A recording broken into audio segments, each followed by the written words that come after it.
Everybody's talking about get a business, but there's nobody telling you actually how to run the business.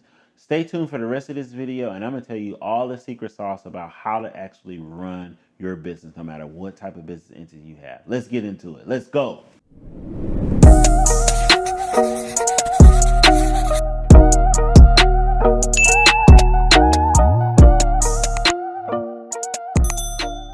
Right? So you're trying to figure out how to run your business, or maybe not. You just don't know how to do it. And I'm going to tell you how to do it, right? So after we have formed whatever business entity we're going to form, sole proprietorship, LLC, partnership, C corporation, even nonprofit, there's rules about how to actually run your business for many different reasons that most people are not aware of until you need it under whatever are worse circumstances. It's kind of like insurance.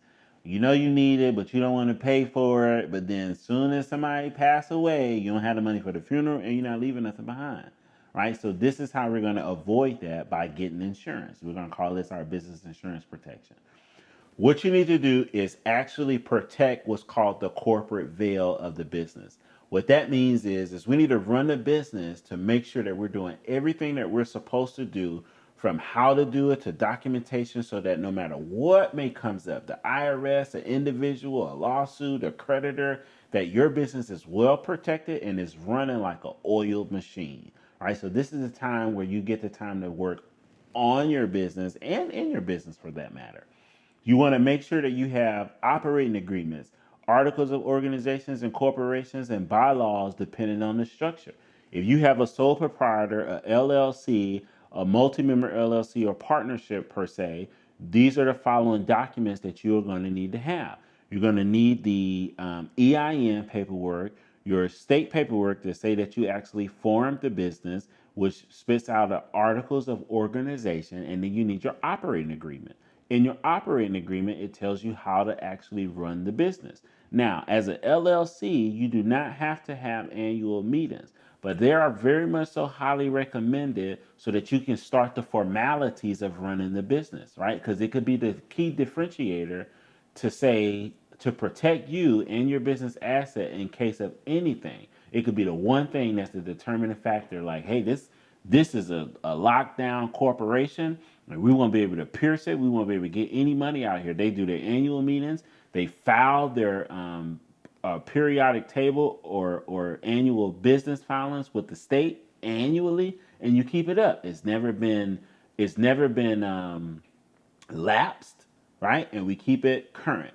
So you want to have the articles of organization. If you start a corporation, C corp, S corp, nonprofit, you're going to have what's called bylaws. This is how you operate the business. This is the law of the land to your business. It's like the Constitution of the United States. It tells you what the law is, how to do it, when to do it, how you can get away with whatever you want to get away with, right? You're going to have the bylaws. You want to make sure you meet annually. You want to make sure that you file the business annually and pay on it annually. You want to keep you a registered agent. You want to make sure that you have things that lets you know that you are a business, a website, the domain, an official email address, right? Not drblackwolf at gmail.com. No, that's not an official business address, right? Or email.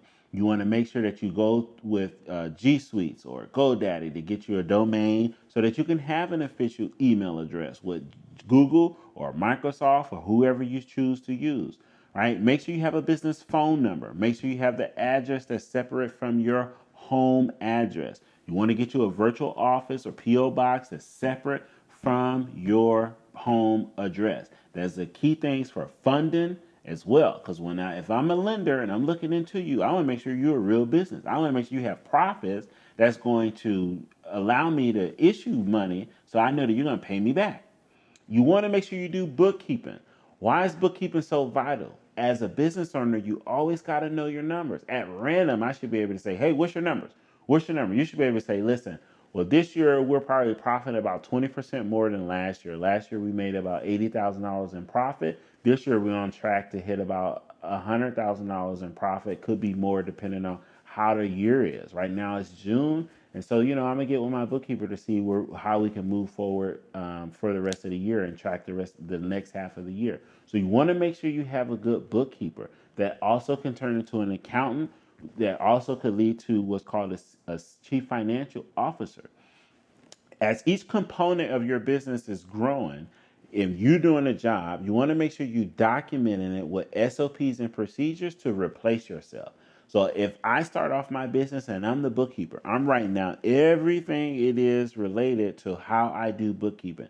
I set them up with this software. I make sure I do their transactions daily, weekly, monthly. I run each P&L, balance sheet, cash flow statement report so that when I replace myself and hire the bookkeeper, they know exactly what I did, what my clients like, and how we're going to grow the business. So now I can move into being the accountant. Now all I have to do is sit there monthly and give the advice based on what we have ran the numbers on, right? So you always want to know where you are financially with your business.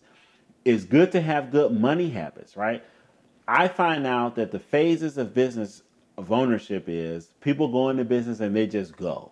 They're trying to figure out how to create financial freedom or create something for themselves that's outside of being an employee. And that's very much so commendable. Once you figure that out, the first thing you find out is you have a tax problem because I made six figures. Now I'm paying the government too much money. What can I do? Well, once you sit down with a professional, you're going to find out, well, maybe you might need to go to S Corp. Once you do that, now you're diving into your money and we're financially planning things out. And so when you get the numbers, it outlines the details of what it is that you need to do with your business. The next thing we need to figure out is cash flow, right? No business is healthy without cash flow. After we figured out how to make money, we're going to know how to spend money. That's one thing we're going to do. We're going to spend money.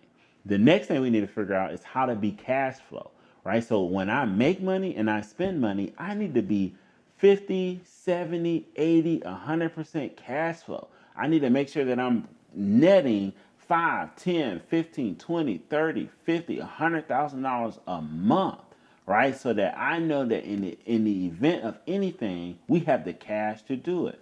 The biggest thing around that is money management.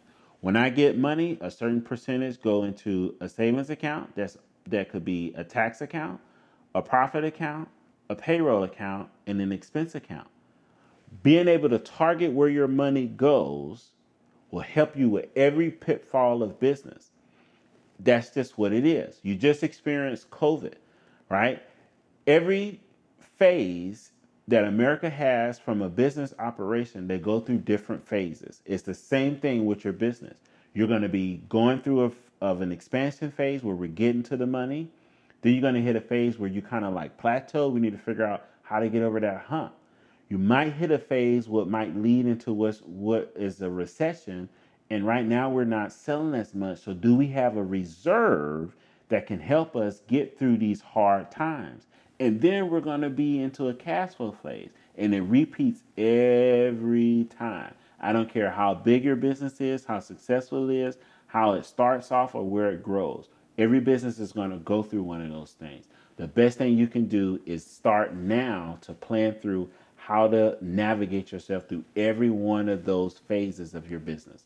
So to run your business right, you want to make sure you have annual meetings or at least monthly meetings to make sure that your team is operating in the way that they're supposed to be operating.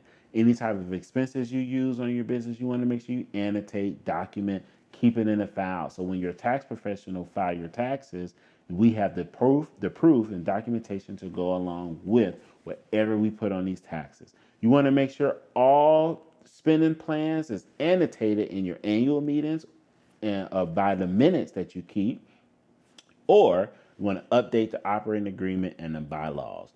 These are the things to help you run your business. A good book to get is Robert Rules of Order. It teaches you how to conduct business meetings, how to run business meetings. A lot of fraternal organizations use it, and churches, right? But these are things that can help you run a business from a small corporation to think like a big corporation, right on Wall Street, right? So keep following me for all your business needs, your financial needs as it relates to your finances, how to run your business, how to grow your business, and how to maintain the money and cash flow of your business.